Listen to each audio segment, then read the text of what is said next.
Hello बच्चों, let's see this question. This question says in a photoemissive cell with exciting wavelength lambda, maximum kinetic energy is K. If the exciting wavelength is 10 to 3 lambda by 4, the kinetic energy of the fastest electron will be.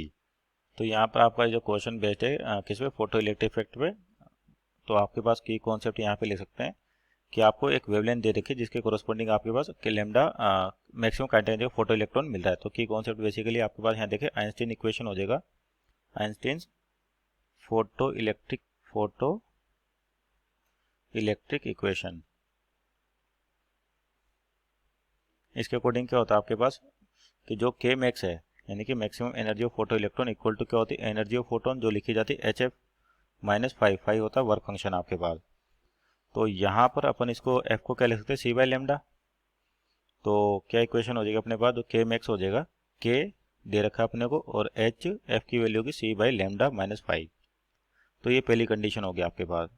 अब बोला कि जो wavelength है उसको change कर दें, तो kinetic energy पे कमेंट करना। मान लीजिए के डैश होगी नई काइनेटिक एनर्जी और तो एच सी बाई लेमडा, और लेमडा की वैल्यू कितनी, 3 लेमडा बाई 4। तो ये 3 लेमडा माइनस 5, क्योंकि वर्क फंक्शन आपके पास सेम मेटल है तो इस पर कोई इफेक्ट नहीं होगा, केवल जो एनर्जी ऑफ इंसिडेंट फोटोन है वो बढ़ गई है आपके पास।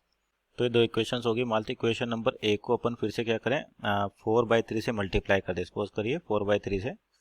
तो क्या हो जाएगा आपके पास, 4k/3 equal to 4hc by lambda minus 3 भी आपके 4/3 hc बाई लेमडा और 4/3 फाई।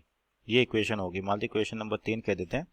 अब इन दोनों को देखें अपन यहाँ से, तो एक तो इक्वेशन 4k/3 और ये आ गया आपके पास। तो अगर मान लीजिए इन दोनों को अपन क्या करें, माइनस करें, तो आपके पास जो वैल्यू हो जाएगी क्या बचेगी यहाँ से, 4k/3 और इसको माइनस करें तो ये हो जाएगा आपके पास 4k/3 और k dash minus 4k/3 equal to, अब यहाँ देखिए आपके पास 4hc/3 लेमडा 4hc/3 लेमडा ये कैंसिल आउट हो जाएगा और यानी कि क्या बचेगा, माइनस का 5 और माइनस माइनस प्लस हो जाएगा ये आपके पास, यानी कि 4/3 पाई 5 सॉरी।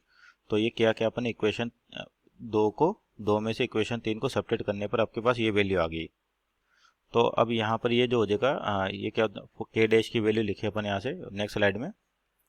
तो आपका जो के डैश हो जाएगा, के डैश इक्वल टू कितना हो गया, 4/3 के और 5 के बारे में आपका एलसीएम कितना आ जाएगा यहाँ पर 3, तो माइनस का 3 प्लस का 4 यानी कि 5/3 और ये एक तरह से पॉजिटिव क्वांटिटी। तो अपन कह सकते हैं जो नई काइनेटिक एनर्जी के डैश आ रही है क्या हो रही है, जो पुरानी काइनेटिक एनर्जी से 4/3 के से ज़्यादा है। कैसे ज़्यादा है, क्योंकि इसके साथ ये टर्म और जो पॉजिटिव अपने पास ऐड हो रही है, मीन्स जो एनर्जी होगी वो ग्रेटर देन होगी 4k/3 से। मीन्स ऑप्शन चेक करें तो ऑप्शन नंबर आपका greater than, option number D is our right answer. Hope you understood well, best of luck.